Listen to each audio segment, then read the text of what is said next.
Okay, listen quickly.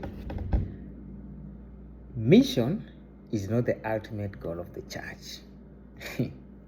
Worship is. Mission exists because worship doesn't. Worship is ultimate, not mission, because God is ultimate, not man. When this age is over and the countless million of the redeemed fall in the face before the throne of God, mission will be no more. It is temporary necessity, but worship abides forever.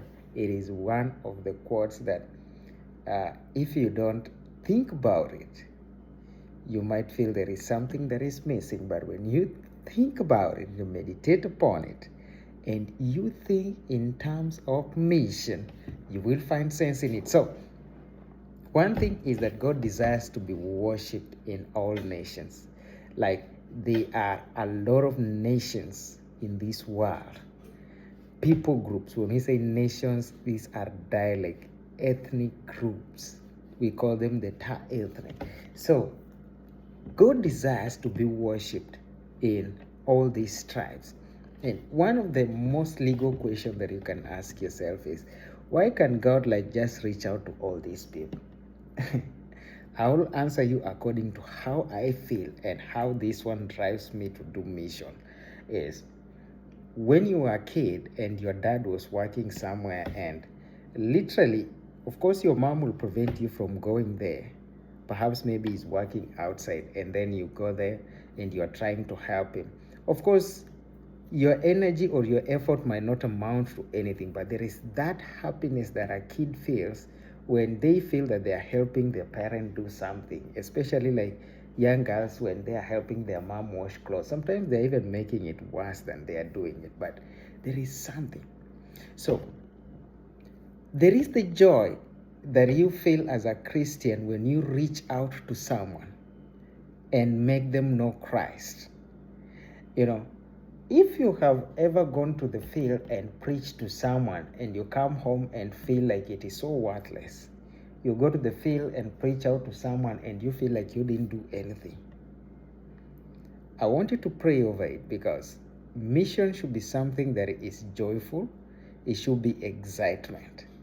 And this excitement is what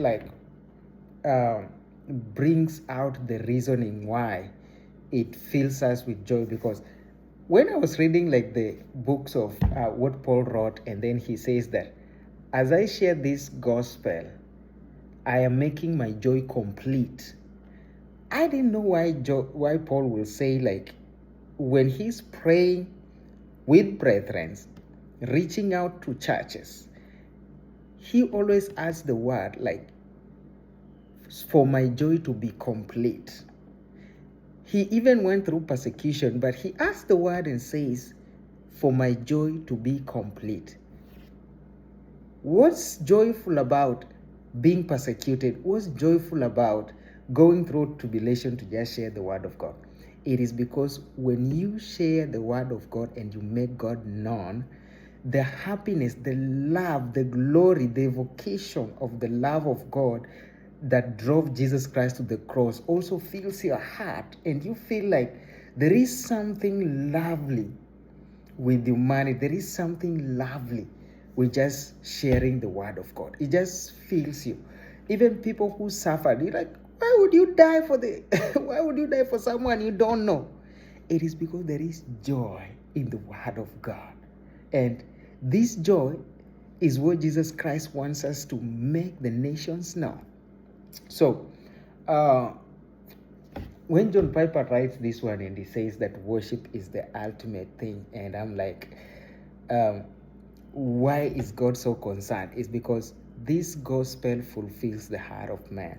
And I was just thinking about it and I say wow. When you sit outside here and you hear about people who have not heard the gospel and it just passes through you, it should not make you comfortable, because it is denying you the joy of God. Whatever little thing you can do, not all of us can go to the field, but we can go through everything that we do, even through prayers, through giving, through just encouragement, discipleship, and other things. Do what you can do, because through all those things, the joy of God will be filling your heart. This is not for anyone here. This is for you personally. I always say that people might not find the reason why I do missions or the reason why I love missions, but it is only me who know. Look at Philippians 1:21 when Paul says, for me to live is Christ and to die is gain. It's like, okay, man, why would you give your life? Why would I just live for Christ? And if I die, yes, that is a plus for me. The joy of God. Don't forget that. I almost say don't remember that, but don't forget that. That one might be your key to unlock your potential in mission. See you next time.